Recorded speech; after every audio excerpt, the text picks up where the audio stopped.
The Great Northern War is known in history as one of the most cataclysmic conflicts in Europe. Throughout its course, Sweden would expand their already massive empire into the Baltic thanks to the efforts of their young king Charles XII, otherwise known as Carolus Rex. In this video, I will go over the details regarding the Swedish invasion of Poland and how this young boy king managed to successfully subdue one of the strongest states in Europe at this time. In the year 1697, at the age of 14, Charles XII of Sweden succeeded his father Charles XI as the new king of Sweden and ruler of the Swedish Empire. From there, he would rule over his Protestant dominion as an absolute monarch. His predecessor was determined to keep Sweden at peace, which was crucial given the turmoil Western Europe was facing due to the wars of the French king Louis XIV, otherwise known as the Sun King. This policy was not a possibility for the new king. The ascension of young Charles was seen as a golden opportunity for many of Sweden's neighbors to attack and regain territories that had been lost to Sweden's previous imperial ambitions. By 1700, a coalition was formed between the monarchs of Frederick IV of the Oldenburg realm of Denmark and Norway, the Elector of Saxony and King of the Polish-Lithuanian Commonwealth Augustus II, and Peter I of Russia, more famously known as Peter the Great. War was subsequently declared on Sweden, and thus began the Great Northern War.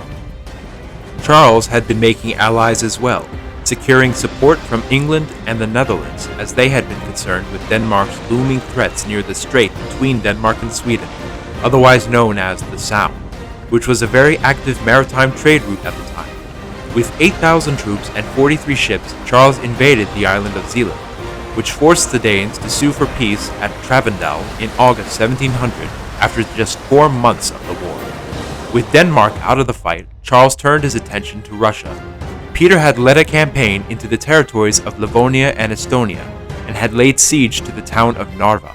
Charles marched his army east to break the siege, and in one of the most decisive battles of his career, crushed Peter's army outside the city despite being outnumbered at least 4-1. Instead of pursuing the remains of the Russian army, Charles focused on his third front against Poland-Lithuania. But before we delve into the campaign Charles waged here, we need to examine the state of the Polish-Lithuanian monarchy by this time. The Electorate of Saxony and the Commonwealth of Poland-Lithuania was currently under the rule of Augustus II, also known as Augustus the Strong due to his large physique. He had initially begun his career as just the Elector of Saxony in 1694, and had made a bid to be elected to the throne of the Polish-Lithuanian Commonwealth in 1697 after the death of the famous Polish king Jan Sobieskiego III. In order to do so, however, he had to convert from Protestantism to Roman Catholicism. This alienated most of his subjects in Saxony, which at that time had been considered a stronghold of German Protestantism and champions of the Reformation. He soon surrounded himself with more controversy after he had managed to win the election of the throne with the financial backing of Russia and Austria through the banker Baron Lehmann, despite not receiving the most votes. Because of this, the other candidate that had won the most votes, Francois Louis, Prince of Conti, was proclaimed as king by the primate bishop Michał Radziowski, and Augustus II by the bishop of Kujawy Stanisław Damski, with the Saxon Count Jakob Heinrich von Flemming swearing to the Pacta Conventa to be Augustus's proxy or puppet. To secure his position, Augustus marched into the Commonwealth with a Saxon army while Conti stayed in France for 2 months. He began his reign by continuing the War of the Holy League against the Ottoman Turks. He campaigned in Moldavia, and his Polish army under Felix Potocki fought and defeated a Tartar expedition in the Battle of Bihaice in 1698.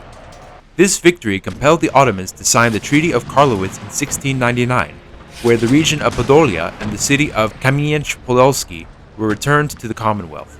The fear of Swedish expansion put a halt to his plans for domestic reforms, and instead joined the alliance against Sweden with the promise of the territory of the Swedish province of Livonia should he help with the pacification of Sweden.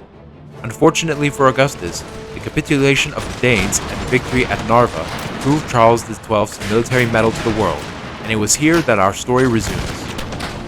The 29,000-strong combined Saxon-Russian army under the command of General Field Marshal Adam Heinrich von Steinau had entrenched themselves across the 600-meter-wide Düna River within Swedish Livonia, near the city of Riga.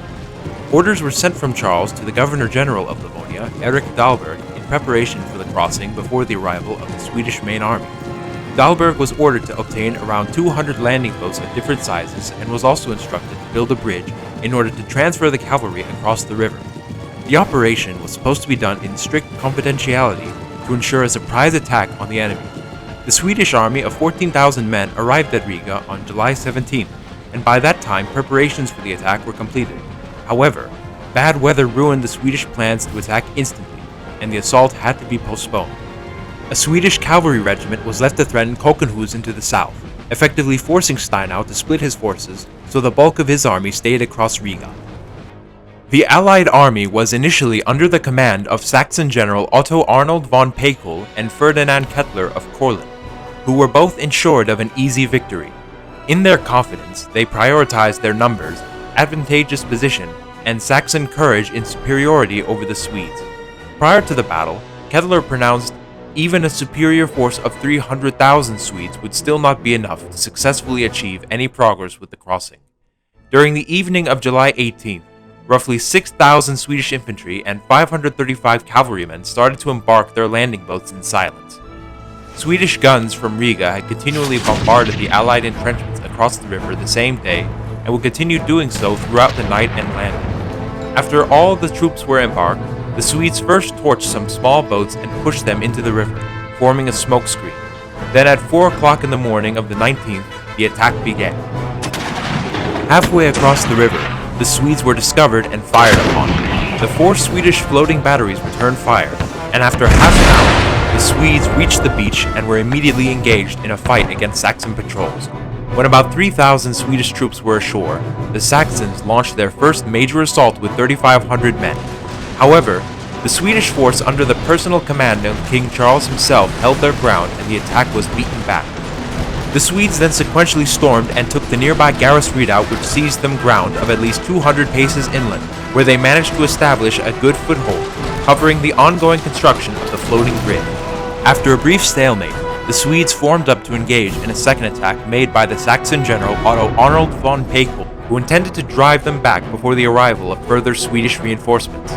This attack was also repulsed. By this time, the Saxon general Adam Heinrich von Steinau returned from Kockenhusen with large reinforcements and took command. He ordered a third assault on the Swedish army, which at this time had almost every man ready from the landing. Since the Swedish left flank was protected by the river, Steinau gathered his cavalry in an attempt to attack the Swedish right, which was mostly unprotected. The attack had some success at first, but was subsequently beaten off after an ongoing attack in the rear by the Swedish cavalry. At 7 o'clock in the morning, von Steinau summoned a war council with his generals and decided to withdraw from the battle. Another wave was thrown at the Swedes in order to cover the retreat. However, bad weather prevented final constructions of the bridge, which denied the crossing of the rest of the Swedish cavalry, and so von Steinau slipped away with his army. The Swedes lost 100 men killed and another 400 wounded. The Allied forces lost about 1,300 killed or wounded and another 700 captured. 36 guns plus 4 standards and banners had also been captured by the Swedes.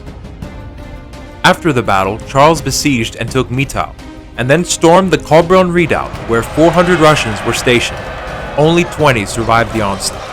Charles later laid siege to Düna and shortly after started persecuting the retreating forces who had initially been 20,000 strong during the fighting. The 10,000 strong Russian force under Anikita Ivanovich Repnin retreated towards Russia after having scarcely participated in the main battle. The Saxons retreated to neutral Prussia, and thus left all of Courland open for Charles, who seized the initiative and took Kockenhusen. Despite this, the Saxons and their Russian reinforcements were able to maintain a strong force along the Swedish border. King Charles now had 2 options: cross into Poland and get attacked from the rear by the Russians, or vice versa.